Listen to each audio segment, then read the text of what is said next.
నిజామాబాద్ జిల్లా కమ్మర్పల్లి మండల కేంద్రంలోని గ్రామ సర్పంచ్ కొత్తపల్లి హారిక, ఉప సర్పంచ్ అశోక్ గారు ఉన్నారు.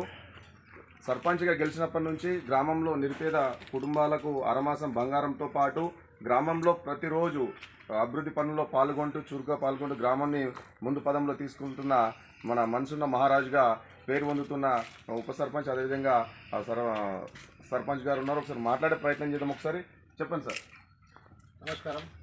అయితే ఏదైతే ఇవాళ ఈ 90 ఏళ్ళ కారణం ఏంటంటే, గతంలో మేము ఎలక్షన్ టైంలో, క్యాన్వసింగ్ టైంలో మాకు అన్న ఈ టంబు వల్ల బగ్గు ఇబ్బంది ఉంటుంది అని మా ఈ వార్డు 6వ వార్డు సభ్యులు మా వార్డు మెంబర్తో కానీ మాతో కానీ కోరడం వల్ల, దీనివల్ల ఆల్రెడీ మాకు కూడా తెలుసు, మాది కూడా ఇదే ఏరియా, మస్తు యాక్సిడెంట్ అయినాయి. అదే విషయంలో దీన్ని తీసేయడం జరిగింది.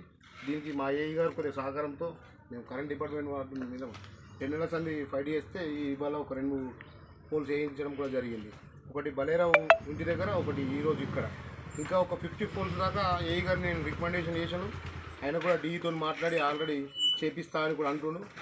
100%గా మేము గ్రామ ప్రజలకు ఎటువంటి ఏ రకంగా అయినా అందుబాటులో ఉండి సమస్యను పరిష్కరించేందుకే మేము ముందుకు వచ్చాము.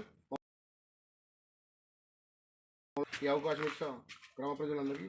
అదేవిధంగా సర్పంచ్ వచ్చినప్పటి నుంచి చురుగ్గా పాల్గొంటున్న, గ్రామాన్ని అభివృద్ధి పదంలో తీసుకెళ్తున్న గ్రామ ప్రజలు అంటారు. దానిపైన మీ అభిప్రాయం ఏంటి?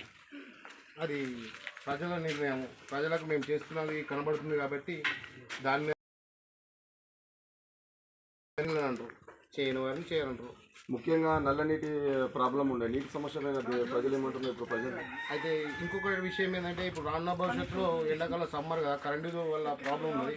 ఏఈ గారితో కూడా మాట్లాడి ఒక 4 ట్రాన్స్ఫార్మర్ కూడా శాంక్షన్ మేము ఎక్కగానే ఫస్ట్ ఈ కరెంటు మీదనే ఫోకస్ చేసాం. ఎందుకంటే సమ్మర్లో కరెంటు కోతలు బగ్గుంటాయిగా, దానికి ఏఈ గారు కూడా ఒక 4 ట్రాన్స్ఫార్మర్లు పెడదామని నిర్ణయించుకున్నాం. అది కూడా అయిపోతుంది. అదేవిధంగా మీరు అన్నట్టు వాటర్ అన్నారా, వచ్చేది ఎండాకాలం సమ్మర్, వాటర్ మీద బాగా డిపెండ్ అయి ఉన్నాం. ఏ ఏరియానైతే వాటర్తో ఇబ్బంది, సోర్సెస్ లేని ఏరియాలో ఆ వాటర్ గురించి కూడా నేను మా పాలక వర్గం అంతా తీర్మానించుకోవడం కూడా జరిగింది. దాన్ని ఏదన్నా అంటే మేము చేసినాక మీకు కళ్ళకు కనబడుతుందని మేము తెలియజేసుకుంటాం. అదేవిధంగా గ్రామ సర్పంచ్ హారిక గారు ఒకసారి మాట్లాడే ప్రయత్నం చెప్పండి అమ్మా. ఇప్పుడు ముఖ్యంగా కోతుల బేడదా ఉండే ఇక్కడ కమ్మరిపల్లి గ్రామంలో. ఇప్పుడు కోతుల బేడదా వెళ్ళిపోయిందని ప్రజలు అనుకుంటారు. దానిపైన ఎలా ఉంది ప్రజలు? ఇప్పుడు మీరు ఎక్కినప్పటి నుంచి 2 నెలల నుంచి పరిపాలన బాగా జరుగుతుంది, అభివృద్ధి పదంలో తీసుకుపోతున్నా అంటున్నారు ప్రజలు. దానిపైన అభిప్రాయం? అందరికీ ధన్యవాదాలు. ఎందుకంటే మేము క్యాన్వాస్కి వెళ్ళినప్పుడు ప్రతి ఇంటింట చెప్తుంది కోట్ల గురించి ముందు దాని గురించి మీరు మాట్లాడద్దు, కొద్దిగా ఏడుందని చెప్పేసి మాకు చెప్పిండ్రు.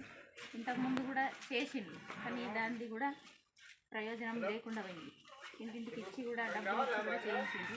అదే మా చిన్న ప్రయత్నంగా మేము దీన్ని ముందుకు తీసుకొచ్చినాం. ఈ గుడ్డెనుగు మాస్కులన్నిటినీ వీటి ద్వారా కొద్దిగా మంచిగానే ఉందని చెప్పేసి తెలియజేస్తున్నారు. ఇక ముందు ఏదున్నా కానీ చూసుకుంటామని చెప్పేసి నేను గ్రామ ప్రజలకు తెలియజేస్తున్నాను.